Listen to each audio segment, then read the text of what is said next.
Hola, buenas. Yo me llamo Julio Vergara, también con mis compañeros Yamir Gómez y Fátima de La Paz. Hoy vamos a presentar la crisis humanitaria y la inmigración eh, en Guatemala. ¿Por qué la gente está saliendo de Guatemala? En Guatemala, según su índice de desarrollo humano, Guatemala ocupa el lugar 133 de 187 naciones del mundo, el último en Centroamérica y el último entre los países hispanoamericanos, con un índice de 0.581, una esperanza de vida de 71 años y un promedio de 4 años de escolaridad. Estas son estadísticas muy negativas que son el reflejo de por qué la gente quiere salir de Guatemala. También Guatemala presenta altos grados de violencia e inseguridad, con altas tasas de homicidio, femicidio, delitos contra la integridad física de las personas y contra la propiedad. La criminalidad es resultado eh, de un largo proceso de debilitamiento institucional, marginación y desigualdad. Las condiciones de salud no son las mejores y mucha gente no tiene un estado económico para poder soportar un estilo de vida aceptable debido a la escasez malos trabajos. Ahora, por qué emigran los guatemaltecos hacia Estados Unidos? La principal razón por la que las personas emigran hacia Estados Unidos es para, obviamente, mejorar sus condiciones económicas y también, sí, es para mejorar sus condiciones económicas y también debido al país original que no ofrece las condiciones laborales ni económicas que fomenten el desarrollo integral de las personas. En Guatemala, la inmigración no es una opción ni un ejercicio de libertad, es una estrategia de supervivencia ante las pocas condiciones laborales que se encuentra en el país. Ahora, ¿cuántas personas han venido a Estados Unidos en los últimos 4 o 5 años? Y las estadísticas dicen que hay aproximadamente 140,000 personas en Guatemala, son inmigrantes. Y en los últimos 4 años han habido aproximadamente 108,000 personas que están llegando a los Estados Unidos. Ahora, la violencia, el tráfico de drogas y la corrupción. Desafortunadamente, de acuerdo con Wikipedia, que es un sitio web, la tasa de tráfico de drogas y corrupción aumentó desde la fin de la Guerra Civil del 1996. Esto incluye, como se ha dicho, tráfico de drogas. Esta es una de las razones, una de las razones por qué la manera de vida no es muy buena, desafortunadamente, lamentablemente. Eh, el, país, el, el país se ha vuelto uno de los países más grandes en esportes de tráfico de drogas. Lamentablemente, la seguridad, como los policías, pasan trabajo para combatir la corrupción y el tráfico de drogas. Y, eh, y lamentablemente hay muchísimas agentes de la seguridad que se dedican a este sistema. Muchos lo hacen por las ganancias que pueden conseguir, otros desafortunadamente son obligados por los carteles amenazándolos con muerte, etcétera, etcétera. Eh, en migrantes totales en el 2019, según los datos publicados, Guatemala tiene 1 millón, casi 1 millón por ahí, de inmigrantes, eh, lo que se supone es 6.85% de la población de Guatemala. La inmigración femenina, 609.824 mujeres, un 50.58 del total de inmigrantes es superior a la masculina, que es 595.820 inmigrantes varones, que son el 49.41% de esa población que inmigra. Ahora, ¿qué podemos hacer para ayudar a estos refugios?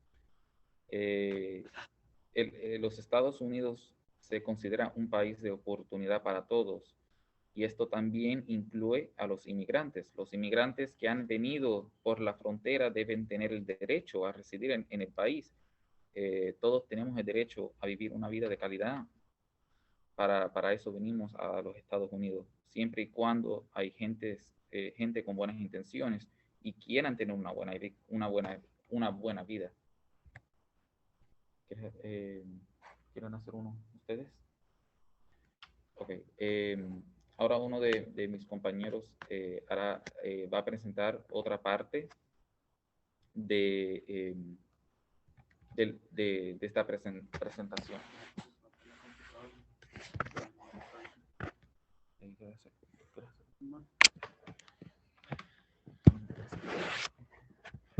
El acuerdo entre Estados Unidos y la República de Guatemala. ¿Qué significa y la cruel realidad sobre el acuerdo? Artículo 1. A efectos del presente acuerdo. 1. Solicitud de protección. Significa la solicitud de una persona de cualquier nacionalidad al gobierno de una de las partes para recibir protección conforme a sus respectivas obligaciones institucionales derivadas de la Convención de 1951, del Protocolo de 1967 o de la Convención contra la Tortura, y de conformidad con las leyes políticas respectivas de las partes que dan cumplimiento a estas obligaciones internacionales, así como para recibir cualquier otro tipo de protección temporal equivalente disponible conforme al derecho migratorio de la parte receptora. Solicitante de protección significa cualquier persona que presenta una solicitud de protección en el territorio de una de las partes. 3.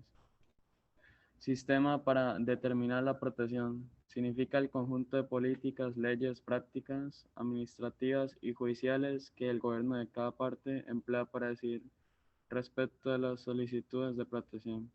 4. Menor no acompañado. Significa un solicitante de protección que no ha cumplido los 18 años de edad y cuyo padre o madre o tutor legal no está presente ni disponible para proporcionar atención y custodia presencial en los Estados Unidos de América o Guatemala, donde se encuentre el menor no acompañado. En el caso de la inmigración a Guatemala, en las políticas respecto de leyes, inmigración, abordan el derecho de las personas a entrar, permanecer, transitar y salir de su territorio de conformidad con sus leyes internas y los acuerdos y arreglos internacionales.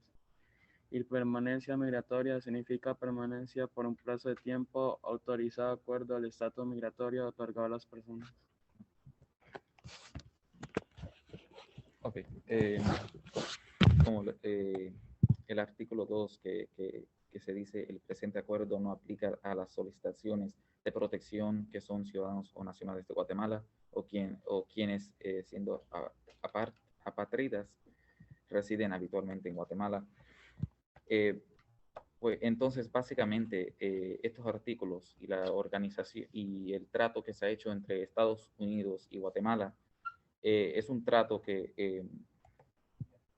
es para... Ok. Básicamente, esta organización, este trato es para... es un trato que de verdad no tiene las intenciones de ayudar a los inmigrantes, lamentablemente. este trato de verdad beneficia más a la clase rica que a los inmigrantes, porque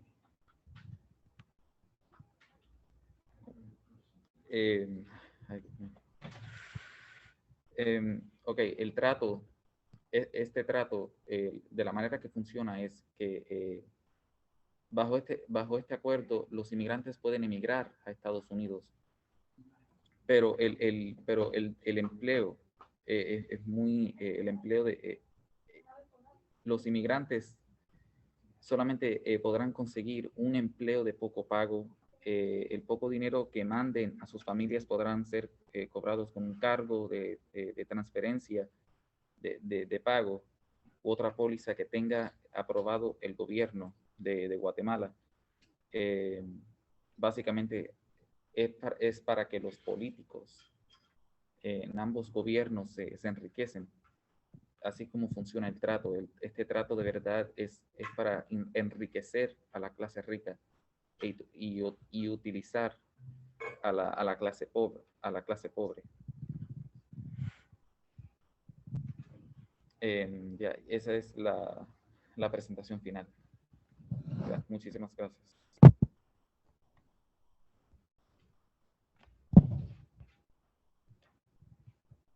Do I stop recording?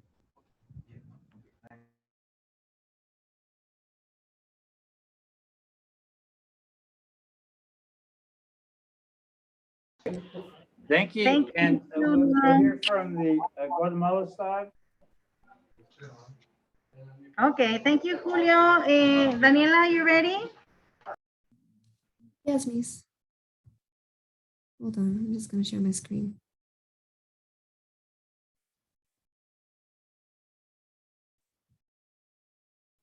I was going to do it.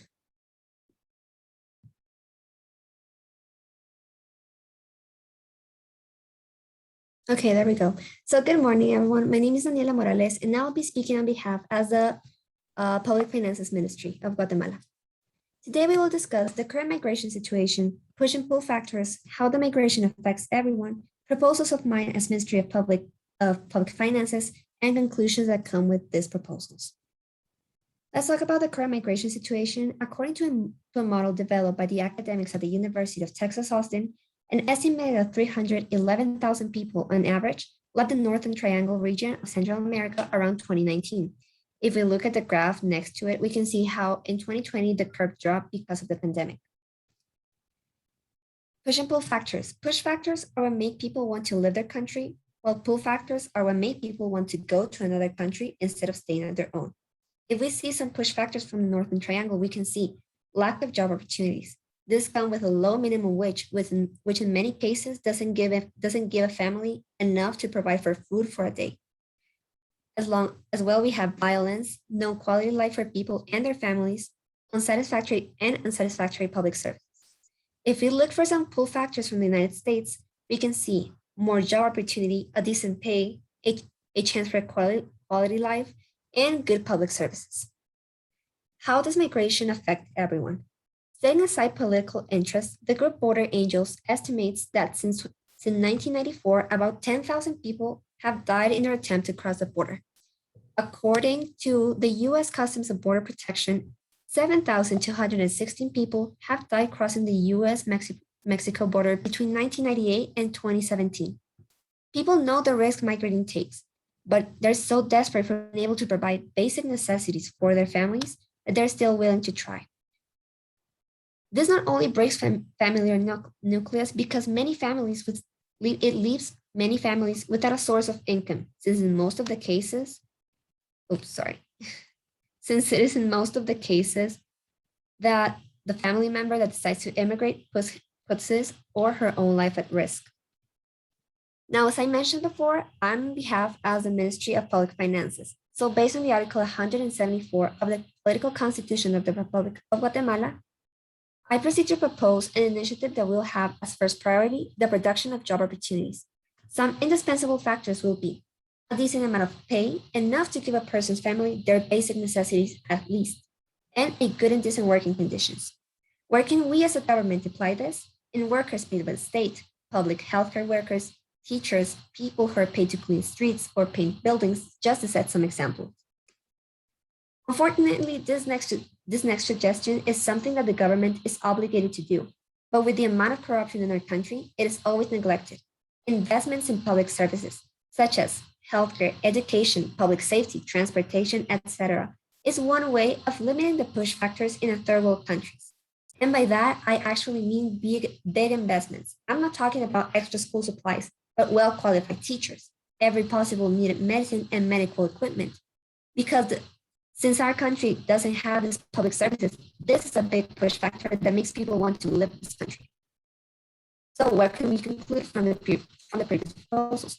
The goal of the past three proposals is to limit the push factors from third world countries, therefore not only supporting the regulation of migration flow, but also supporting the country's own growth and development.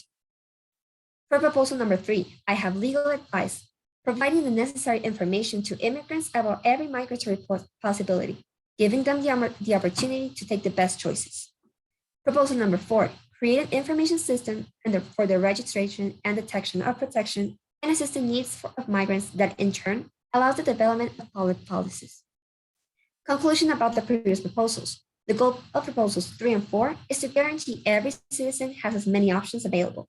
Of course, we're not looking to stop migration, but to regulate it. Since as we mentioned before, our country right now doesn't provide what people need, their basic necessities, human rights. And that's why migration is an important factor of this prompt.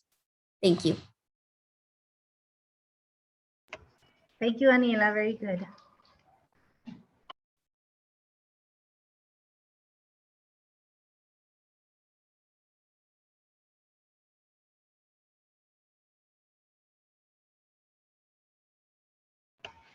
Do you have any questions for us, guys? Or do we have any questions for them? We're trying to get the questions going. Shania's got a question. Shania?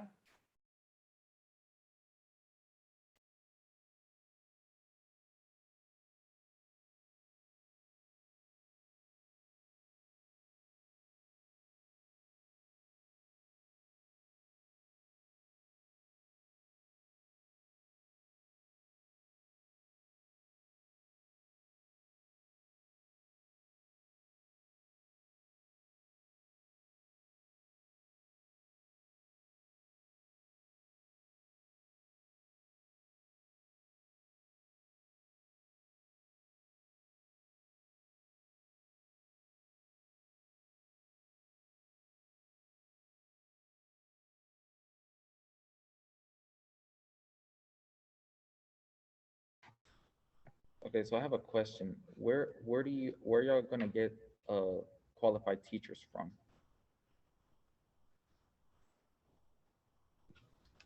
Totally provided by the state, because right now teachers, so our government hires whoever they can get. Oh, okay. If they have previous education or they know, basics of educating like young children. And that's why the education level here is like really low, because there are no like supplies or qualified teachers. Yeah. Okay.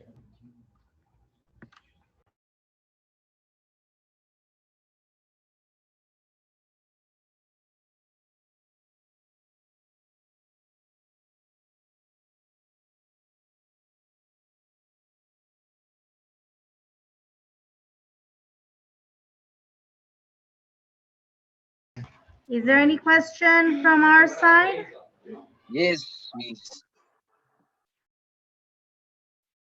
Hi, Go ahead. my name is Javier, and I have a question.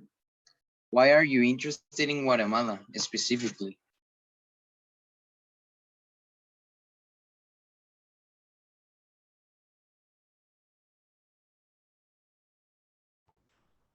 I'm sorry, what was the question again? Why are you interested in Guatemala specifically?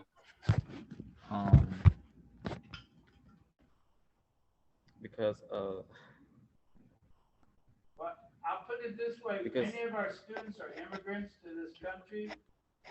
And we have many students that come from the Northern Triangle, Guatemala, Honduras, and the class I just came from, I have 2 students from Guatemala. They have relatives that live back there now. And I would say that maybe we're about 80-some% Hispanic, with about 50% of those people will speak Spanish in the house. And most of our students are first generation high school graduates. So they have a lot of close ties to other countries. So Guatemala was a very interesting country to study. It's the largest country in South America. And currently, in March of this year, I guess August of this year, it came out that 60,000 Guatemalans have been detained at the border just here in Texas. And that would mean approximately 600,000 people are trying to cross. And considering the population of Guatemala is only around, I think, 13, 14 million, that would be a very large percentage of people leaving. So the kids have been kind of picking on that to study. I thought it was a pretty good place to start. What do you think?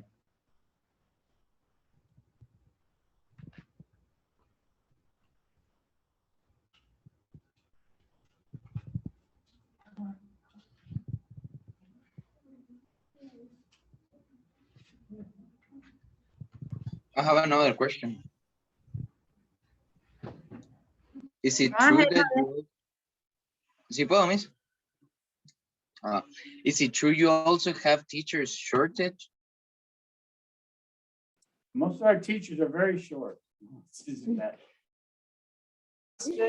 They're about 150 teachers short, and we're actually short in this class, not this class, but our school. And some of this, this is our third week in school, and some of the kids don't really even have teachers in their class. And last week it was interesting that they just now finding out, the principal's now finding out in different places, not our school, but other schools, that they've been going to class without a teacher for the last couple of weeks. How many of you in here have not had a teacher in your classroom?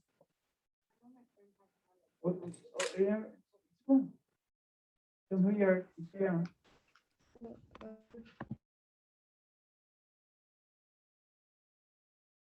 Well, I'll tell you this part. Are scared to death of getting COVID. In fact, there's one school here in Texas where 2 teachers died this last week. Florida, they had 3 teachers die in one school in 1 week. And it's real rampant here. Of course, we have voluntary masks, but everybody has to be, we don't have a virtual option. I noticed with most of you guys, most of you are at virtual, and you can maybe ask the kids. We went all virtual last year. In fact, Shania was virtual for most of the year, and I had her. Amber was virtual, and I had her for a bit. They didn't really like virtual learning as much. It takes a whole different type of, what do you find out? Danielle, how do you like virtual better than in person?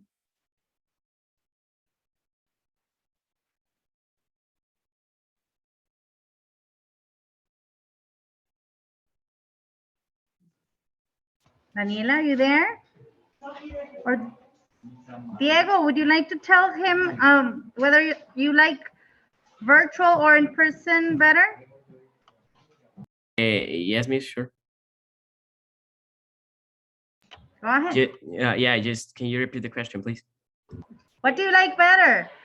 In person, coming to school in person or virtually? I prefer in person. It's a lot easier, and you get to socialize with your friends. Thank you.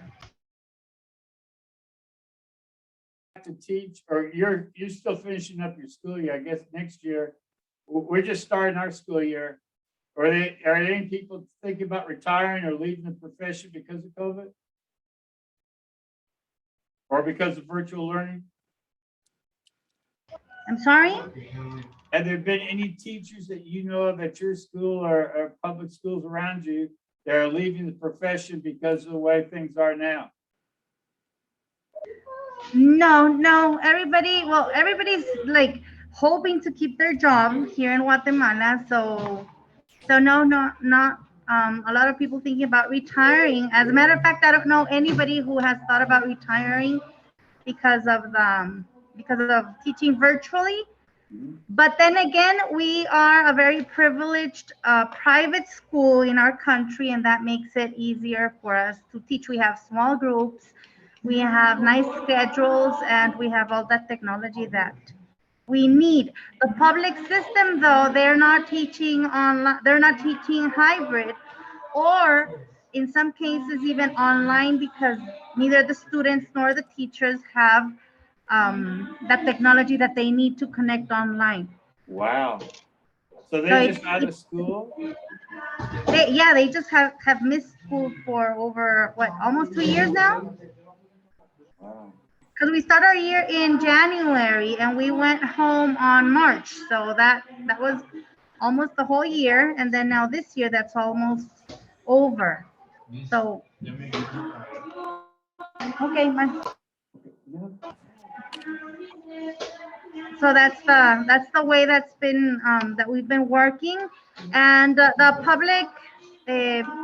public school teachers, well, they're really enjoying this a little bit because they don't have to go to school, they don't have to take the bus and ride to school there, but they get their checks at the end of the month. So it's a privilege that they have, because private school teachers are, some of them have lost their jobs. Really? Oh, I have a question.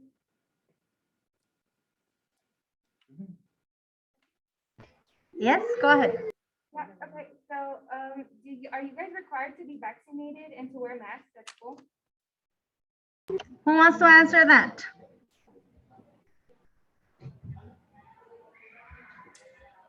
Are we required to be vaccinated and to wear masks at school? Javier, do you want to tell them? Can you repeat the question, please? Are we required to wear masks at school, and are we required to be vaccinated?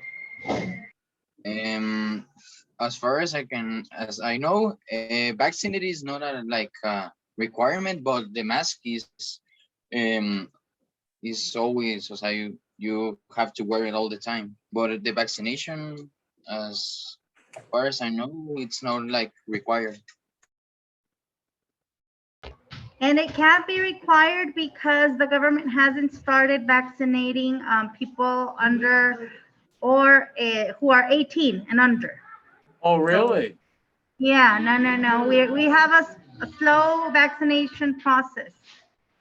So our kids, most of them are already vaccinated because they went to the States and got their vaccines. So they had to travel twice, one to get the first doses and then the second one. Wow. But that's our school. That's really interesting because I don't know how many in our school, because we can't really ask, but we had clinics in our school district, and they have them at different schools for people from 12 to 18 to get their shots. So it's real reason. It doesn't cost any money, but it's really convenient for people to get shots here. Of course, yes, we have lots of people here that have traveled. Some of our teachers have traveled to the States to get their vaccine. And most of our students have gotten their vaccine with you guys in the States. Wow. It's something, that's something you don't really consider. Many of our schools, K through 6, are all virtual because there's no really kind of shots or anything for those people. And then some school districts around us, they've shut down 5 or 6 or 7 of the classrooms because of COVID being so bad. I know in Hayes, which is a close school district to us, they've shut down classes inside the elementary schools, inside middle schools, inside the high school. Well, that's good. That's a shout out for us. We started hybrid classes on February, and we haven't had any cases here in the school. So if somebody has contact with somebody that is COVID positive, then they just go on a voluntary quarantine back home for, I don't know, 15 days, depending on who it was and when the contact was made. So wow. We're one of the few schools that are actually opened now. What time do you guys go to school and what time do you go home? What time, guys? Who wants to share that? Let's see. It's maybe Diego. Diego, can you tell them what time do you come to school and what time do you get home?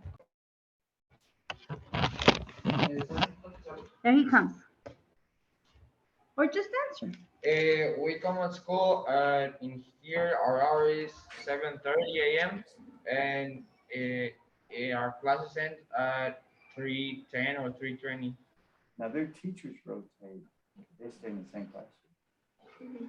That's what it is in Mexico too. Everybody that studies here lives nearby, right? Yeah, everybody. I don't think there's somebody that studies like that lives far away from school here. Okay, do you have your presentation? Okay, we have one more presentation here. Brian's gonna do it. Okay, let's do it, and then we have to leave because they're already calling the Okay. students. Nothing.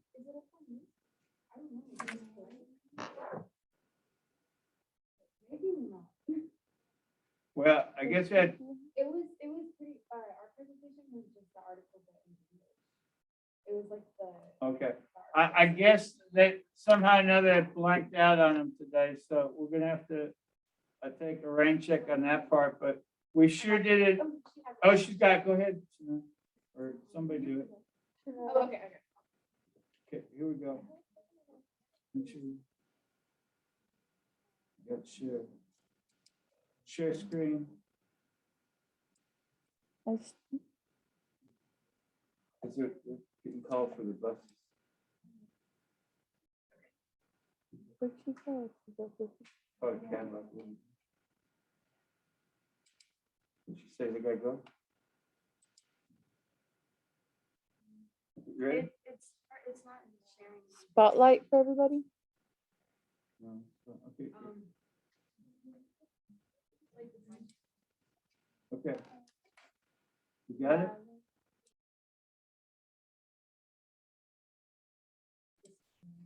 Okay, well, we'll have to do it later because they can't get it to the technology to work. I'm really sorry. All right. Okay, no problem. Thank you for having us. We enjoyed your presentations and sharing a little bit about our country.